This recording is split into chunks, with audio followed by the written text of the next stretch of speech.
everyone, welcome to HACademy. I'm Victoria Mosby and this is Justin. Hey Victoria, what do you have in store for me today? Well, I was at lunch earlier and I overheard two analysts talking about a pen test that they just failed. Apparently the pen testers were able to get into their network by spoofing an actual device. And I overheard the analyst saying that that's how they always fail the test. They managed to get in by a spoofed device. Right, this is a clear example of attack surface fog. What's that? It's a lack of visibility. And I guess it might be helpful to break down the actual problem that the analyst was seeing. Absolutely.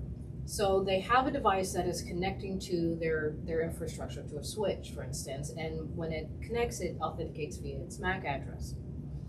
Now, if the pen tester takes a man-in-the-middle tool, which usually doesn't have a MAC address, and puts that between the device and the switch, then they're able to, one, get into the environment, but the switch or anything else doesn't know that that tool is there.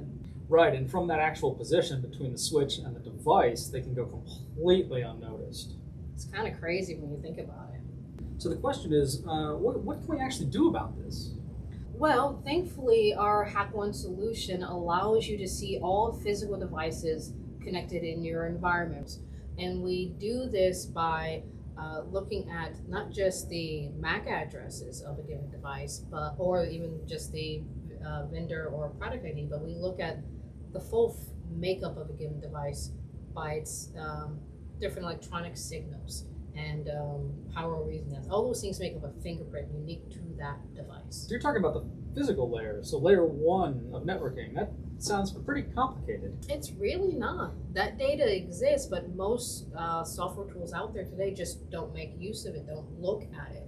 They rely very heavily on the MAC address, and without a MAC address, they're blind to that man-in-the-middle tool sitting right there pretty clearly in their network. So when you look in HAC1, you're able to just clearly see the elusive device without any trouble at all? Correct. Yeah, within the HAC1 solution, again, because of the fingerprint we have, even if that device, like in the case of the analyst versus the pen tester, is pretending to be something it's not. Sounds like the analyst is going to have a leg up come next pen test. I know. I mean, they would finally get a win against the pen testers for the spoof device. Sounds good to me. I'm ready for coffee. How about you? Coffee sounds good. I'm getting an espresso though.